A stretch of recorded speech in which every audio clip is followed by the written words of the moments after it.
작가님께서는 대한민국의 필사붐이 일기 전부터 필사의 가치와 중요성을 강조해 오셨다고 들었습니다. 30여 년 동안 인문학을 연구하시고 또 120권 넘게 자녀교육서를 집필하시면서 특별히 필사가 이제 좋은 말을 마음에 담아 놓을 수 있는 가장 지적인 도구다, 이렇게 체감하시게 된 계기가 혹시 있으셨는지 궁금하고요. 이 두 권의 필사 노트를 통해서 부모와 아이가 각자 또는 함께 66일 동안 필사를 하는 것이 서로의 어휘력 향상과 내면의 성장에 어떤 특별한 의미와 중요성을 지닌다고 생각하시는지 궁금합니다. 제가 책을 120권 냈는데 아까 그렇게 소개해 주셨잖아요. 그러니까 이제 한 또 130권 되는 것 같아요. 이제 매년 10권 되니까 특정하기 힘드네요. 내가 그렇게 쓴 이유가, 저는 원래 글쓰기를 별로 안 좋아했어요. 글쓰기를 처음부터 좋아하는 사람은 없다고 생각해요.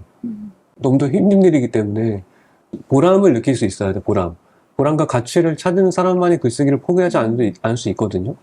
할머니가 저한테 말씀해 주셨는데, 제가 초등학교 때 글쓰기 싫어하는 평범한 아이였을 때, 그때 독후감 숙제를 내줬는데 학교에서 2시간 동안 썼는데 2줄밖에 못 썼어요.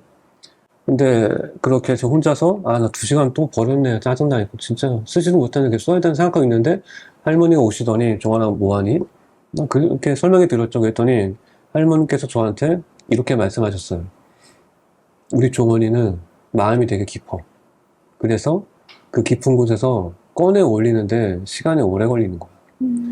그런데 할머니는 그렇게 꺼내온 글을 네가 썼을 때 그거 읽는 게 되게 행복해.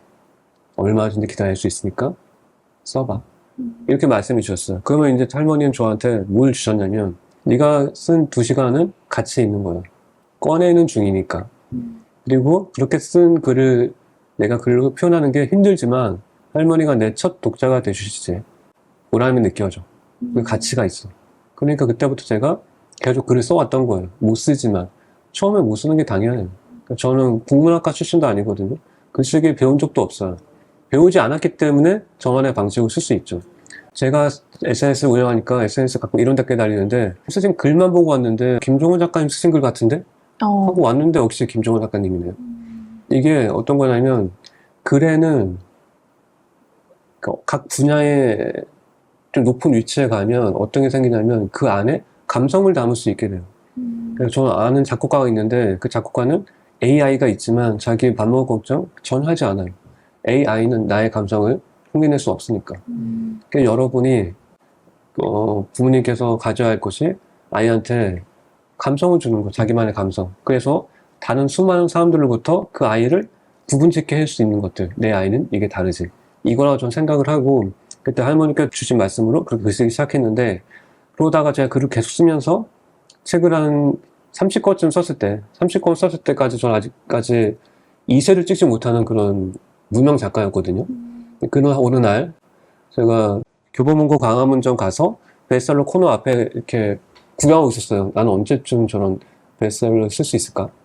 막 거의 눈물 날 듯이 이렇게 울면서 1위부터 5위까지 책 이렇게 어루만지면서 이렇게 냄새도 맡고 그러면서 슬픈 얼굴로 집에 왔는데, 딱 저희 집에 되게 값비싼 전시장 같은 게 있거든요. 나무로 만든, 원목으로 만든 비싼 것이 있었는데, 원래 거기에 귀한 그릇이 있었는데 어머니가 그걸 다 빼놓고 제 책을 전시해 놓은 거였어요. 엄마, 뭐 하는 짓이야? 왜 그래? 엄마 왜 그랬어? 그러니까 어머니가 저한테 네가 쓴 글보다 더 귀한 게 세상에 어딨니? 그게 전부였어요. 그래서 저는 또 다시 포기하지 않을 수 있게 되었죠. 그때 저는 또 할머니가 들려준 말로 글쓰기 시작했지만 20대 후반, 30대 초반에 포기할 뻔하다가 다시 어머니를 통해서 다시 힘낼 근거를 찾았고 지금까지 올 수 있게 되었죠. 부모님께서 이렇게 아이와 함께 필사를 해야 될 이유가 뭐냐 하면, 그렇게 아이한테 힘낼 수 있는 그런 말 들려주기 위해서는 근본적으로 내 안에 있는 말을 다 바꿔야 한다. 재건축이나 재개발을 하는 것처럼 그냥 뼈대만 남기고 그 안에 모든 것들을 다 바꾸려면 필사를 통해서 나를 바꿀 수밖에 없다. 그렇게 하게 된다면 여러분이 이제 아이와 마주하는 일상에서 비록 대본이 없지만, 누가도 대본이 없기 때문에 힘든데, 여러분이 필사를 시작하게 되면 66일 필사를 반복하게 되면 이게 여러분만의 대본이 되어준다. 그래서 여러분이 이 대본을 들고 있지 않지만 내면에 이미 각인되어 있으므로 아이와 함께 나누는 일상이 더욱 즐거워질 수 있을 거예요. 매일매일이 흥미로워져. 내 입에서 어떤 말이 또 나올지도 나도 모르기 때문에 그런 나날을 경험할 수 있기를 바라면서 제가 썼습니다. 아이를 키우다 보면 부모로서 내가 아이를 잘 키우고 있는 게 맞나? 내가 좋은 부모일까? 이런 생각이 들면서 자존감이 흔들리는 순간들이 많잖아요. 부모를 위한 66일 필사 노트는 이러한 부모님들의 흔들리는 마음을 좀 다잡아주고 지성 있는 부모로서 성장하도록 돕는 66가지 문장을 담고 있는데요. 책의 1장, 오늘도 마음이 흔들리는 부모의 자존감을 키워주는 문장 10일 중에서 특히 힘들어하는 부모님들께 좀 용기를 주는 꼭지 하나를 꼽아주신다면 그 이유와 함께 낭독해 주시면 감사하겠습니다. 네, 제가 부모의 어휘력을 위한 66일 필사노트 여기에서 한 꼭지를 꼽는 게 되게 어려워요. 그 이유는 모든 꼭지가 다 아름답기 때문에. 이 책은 더 유독 제가 한자 한자 쓰면서 이게 글자가 아주 많지는 않잖아요. 제 눈에는 되게 많이 보여요. 왜냐하면 엄청나게 긴 글을 짧게 압축한 거기 때문에 압축하면서 입에 걸리지 않고 발음만 하더라도 내 기분이 좋아지게 만들 수 있을까? 그래서 제가 한 3개 정도만 제가 한번 낭독해 볼게요. 네. 엄마 아빠도 부모는 처음이라서 부모도 부모가 처음이라 확실한 것이 아무것도 없던 나날 외로움과 불안을 버티고 견디며 살아온 그 모든 나날의 모험이 바로 지금 나의 오늘입니다. 힘들었지만 지금까지 참 잘했습니다. 지금까지 잘해온 것처럼 앞으로도 나는 근사하게 해낼 거예요. 나는 아무 걱정도 하지 않아요. 나의 사랑스러운 아이가 내 모든 것을 기억하고 있으니까요. 여러분이 살다 보면 갑자기 거울을 봤는데 주름살, 검버섯, 기미 이런 게 보일 때가 있어요. 그러면 이런 생각이 들죠. 난 지금까지 희생만 하며 살았구나. 내가 보낸 시간 누가 기억해 줄까? 그때 만약 이 글을 읽으면 여러분의 마음이 저절로 치유될 거예요. 나는 아무 걱정도 하지 않아요. 나의 사랑스러운 아이가 내 모든 것을 기억하고 있으니까요. 여러분이 보낸 시간은 사라지지 않았어요. 여러분의 아이가 두 눈에 다 기억하고 있다. 그렇게 생각하시면 좋겠고, 이 문장을 썼을 때 여러분이 얼마나 마음이 회복될 수 있겠어요. 그래서 제가 이걸 썼고, 이번엔 2번째 문장 한번 읽어볼게요. 아이라는 한 세계를 기른다는 것은 육아는 단순히 아이를 기르는 것이 아니라 아이라는 하나의 세계를 창조하는 일입니다. 아이가 하나의 단어를 이해했다는 것은 세상 어딘가에 마을 하나가 탄생했다는 뜻이며 아이가 한 사람을 사랑하게 되었다는 것은 이 세계가 어제보다 조금 더 진보했다는 뜻입니다. 아무나 할 수 있는 일이 아니라서 나에게 맡겨진 일입니다. 세상에서 나만 할 수 있는 일입니다. 육아를 모두가 할 수 있는 심리를 생각하면 자괴감이 들 수가 있어요. 내가 할 수 있는 일이라서, 나만 할 수 있는 일이라서 내 아이가 맡겨졌다 이 생각을 하고, 하루는 이런 질문 한 적이 있어요. 만약에 아이에게 이런 질문을 했어. 네가 만약 부모님을 고를 수 있는 선택권이 주어진다면 너는 다음 생에 너의 부모님을 또 고를 거니? 그랬더니 그 글에 댓글로 부모님께서 이런 댓글 달았어요. 다음에 날 고르지 마, 제발. 난 좋은 부모님이 아니야. 다음에는 좀 더 다정하고 예쁘고 지성이 높고 잘 사는 부모님 골라줘. 미안해. 이렇게 썼어요. 지금도 약간 슬픈데 눈물 날 것 같은데 부모님 항상 미안해. 그리고 잘해주지 못해 미안하고 잘 못하는 것 같아서 또 미안하고 항상 미안한데 그럴 때 이제 글을 읽으면서 아무나 할 수 없는 일이라서 나한테 맡겨줬고 나라서 더 잘할 수 있다. 그리고 내 아이는 잘 내가 기르고 있다. 이렇게 생각하시면서 확신이 섰으면 좋겠어요. 저는 가장 좋은 것은 여기저기 흔들리지 않고 내가 한번 정한 육아 철학을 끝까지 밀고 나가는 그 고집, 확신이 여러분의 가정을 더 단단하게 만들어줄 수도 있을 거라 생각됩니다. 부모의 말은 아이에게 세상에서 가장 근사한 날개입니다. 아이가 예쁜 얼굴로 나 하늘을 날고 싶어 라고 말합니다. 그 말에 어떤 부모는 사람은 하늘을 날 수 없어 라고 답합니다. 그런가 하면 어떤 부모는 힘껏 아이를 들어올려 공중에서 빙빙 돌리며 하늘을 나는 경험을 선물해 줍니다. 물론 아이는 세상의 지식도 알아야 합니다. 하지만 세상의 지식은 부모가 아니어도 알려줄 수 있습니다. 아이에게 날개를 달아줄 수 있는 건 세상에 오직 단 한 사람, 아이의 부모인 나뿐입니다. 내 아이가 작고 힘이 없다고 할 수 없다고 생각하지 마시고 지금 내 아이가 할 수 있는 만큼만 하면 된다. 그런 생각하시면 좋겠고 아이와 나눈 일상에서 아이가 무언가를 얘기했을 때 너라서 특별한 거야. 이렇게 얘기해 줄 수 있으면 좋겠어. 너 왜 이렇게 예민하니? 까다롭니? 너 왜 이렇게 남들과 다르니? 이게 아니고 제가 되게 싫어하는 언어가 몇 개 있어요. 평범한 학생. 학생이 왜 평범하지? 평범한 직장인 역시 마찬가지. 어떻게 하면 좋냐면 축구를 좋아하는 학생, 신발 정리를 잘하는 학생 이렇게 자기를 소개하게 하라는 거예요. 앞에 나 소개해보세요 그러면 다 애들 다 그래요. 저는 평범한 중학생인데요. 이렇게 얘기해. 아무런 구별점을 줄 수가 없잖아. 뭐 다 평범하면 왜 평범해? 난 특별한 게 있는데 너의 다른 점이 뭐야? 그게 특별한 거야. 어릴 때는 왜 맨날 넌 특별한 아이야. 넌 소중해. 이렇게 얘기하면서 다 평범해지게 만들까? 그렇게 하지 말고 내 아이가 뭘 조금 더 잘하고 뭘 할 때 웃으면서 하는지 이걸 관찰한 다음에 아까 얘기했듯이 관찰 노트 이런 거 쓰면서 엄마가 지켜보니까 이거 참 잘하더라. 어떻게 그렇게 생각하게 됐어? 엄마도 좀 배우고 싶어. 이렇게 얘기할 수 있으면 그 간단한 두 문장 사이에서도 아, 어른도 아이한테 뭔가 배울 수 있구나. 나도 내 동생한테 배울 수 있네. 엄마가 먼저 형한테 배우는 모습 보여주면 동생한테 뭔가 배울 수 있는 자세를 갖출 거 아니에요?